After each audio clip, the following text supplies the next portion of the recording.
Good afternoon, everyone. Welcome to the After ANC Talk interview with our guests from EASA and EUROK. We discuss today the challenges innovation brings in aviation with a focus on urban air mobility, EASA's experience with innovation, EASA's artificial intelligence roadmap, the runway overrun and the alerting system, and the existing link with ICAO. Let me start with the first question. Does EASA have any idea of forthcoming innovation? So, by definition, innovation is unpredictable. I mean, but we are in a very specific situation. We are doing this phone call, remotely. So we can only expect that there will be some innovation coming. Dealing with the pandemic situation we are currently faced with. Can you tell us more? Is EASA already working on COVID-19 related innovations? Well, the pandemic is confronting us with a novel threat. So EASA is fully engaged to deal with the pandemic, to tackle it, and we are dealing with your usual stakeholders, but also new organization for us. Which are well beyond the usual civil aviation ecosystem. So in the coming days, in fact, maybe today, EASA should, for instance, release detailed guidance material developed jointly with the ECDC that should support resumption of commercial operation in Europe and even beyond. We are likely to see other initiatives also. We have heard about new ways to screen passengers, to screen crews for the pandemic, and we also have contact tracing and so on, or aircraft disinfection. So we have plenty of possibilities, but we cannot disclose them into detail. Mm-hmm. Do you follow up all innovations presented to you? No, we have sometimes to prioritize because some innovations, we have some very specific innovation which are either not really relevant or for which we believe it's not directly in our interest to follow them. So we are prioritizing the innovations we are following. Okay. What are the objectives of EASA's artificial intelligence roadmap? The purpose of this roadmap is to ensure that the agency will be ready to certify any safety critical application of artificial intelligence by 2025. 2025 is the timeline that corresponds to the industry projects that we are aware of. We have already started received a number of applications for new products using artificial intelligence last year, and those projects should be mature by 2025. So we know that by 2025 we need to be ready to certify safety critical artificial intelligence applications. Very well. What are the challenges that urban air mobility brings to aviation from the perspective of regulatory authority? Yeah, so some of the main challenges in regulating urban air mobility is the need to ensure that all societal aspects are assessed as well as addressed. So for today's manned aviation, this was done a long time ago and it's now well accepted and also visible. But as soon as there will be more aircraft, small UAS or drones or electric air taxis actually flying over our head, literally, there's a need to address this societal aspect, and the acceptance goes much beyond the need to ensure safe operations and traditional aviation matters. So this will also include the need to ensure that regulations address environmental aspects in a more detailed manner, but also security, law enforcement, and privacy. Another important challenge is in fact that aviation regulators need to be coordinated with other authorities which do not have an aviation background, but which have a strong say in the urban environment. For example, the involvement of city halls in aviation matters becomes essential, as well as the need to coordinate UAM with other transport means being part of smart city projects.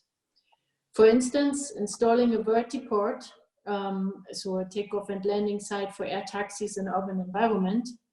So installing a vertiport on top of a building will need to ensure that in addition to complying with specific aviation safety specifications, it complies with specific building requirements in that city or region. For example, fire emergency evacuation procedures for that specific building.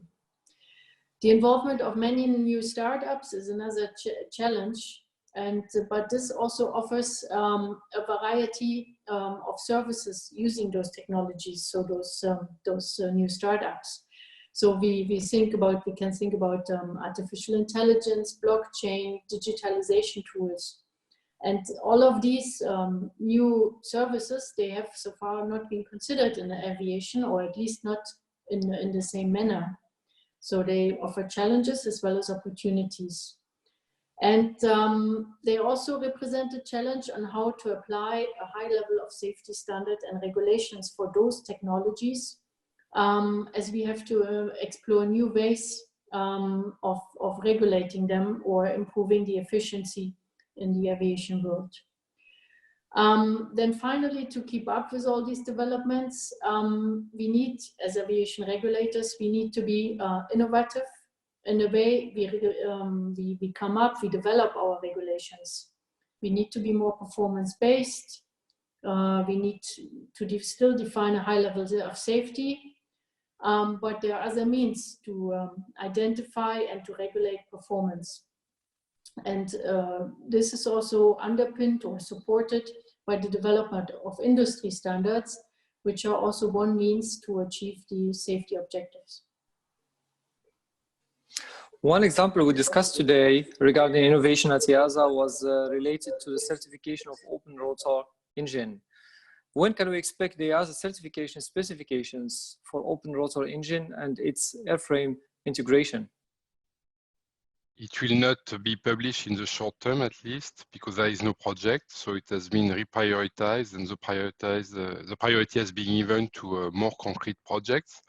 So the corresponding material is available, and it's likely if somebody is coming tomorrow with an open rotor project, we'll use it as a special condition, but will not release the certification specification in the short term. Okay. The runway excursion was identified as one of the main causes for large airplane accidents in commercial air transport. EUROCAE and EASA have been working together on the runway overrun and alerting system. What is your contribution to reducing the rate of runway excursion?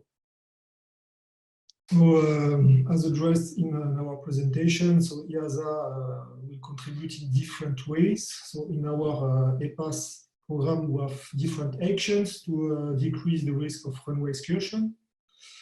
Today, I've presented one of them, which is the mandate of onboard systems that increase the awareness of the pilots and that trigger alert when there is a risk during the approach and during the landing of not being able to stop the aircraft. So such systems are already installed on few aircraft today, so it represents a few percent of the large aeroplanes operating commercial air transport today. But thanks to our new rule that was just published, it is now mandated for new design of those large aeroplanes. And in the future, it will be required for new produced large aeroplanes that will be operated for CAT. So this will take a certain time before the fleet benefit from this technology, because some time is needed for the installation, of course. So we'll move from few percent today to maybe 60, 70% in 15 years. But in terms of concrete figures, we have estimated with our solution at European level that we will prevent about 13 accidents. This is based on our estimation of the capacity of this system to prevent accidents, because not all of them will be prevented. because there are some factors like human components that cannot be addressed by this system. But still, a large portion of those accidents will be prevented. But as I said, we have to wait some years before getting the fruits of our work. Mm-hmm. Thank you, Xavier. How do you make sure that whatever you develop aligns with ICAO SAPs? So if we talk about new developments, together with the industry, we often start from a blank sheet of paper or an idea that industry startups have. Our regulatory framework and also that of the SARPs, they were not written with having such new developments in mind. So we go step by step, we test and validate our assumptions, concepts and guidance at each step, until we reach a point where we can say that we have a safe, operationally validated framework. This takes time and costs a lot of resources. Like we learned from others, we also like to share our experience and lessons learned, as well as the framework that we finally developed. And we think that ICAO is the right place for that. We offer our experience and framework to ICAO and its states. And we hope that this potentially helps to reduce the time until guidance or SARPs become globally available where needed. We are convinced that this is an investment we owe to ICAO and the global community in being more agile in their reaction to innovation.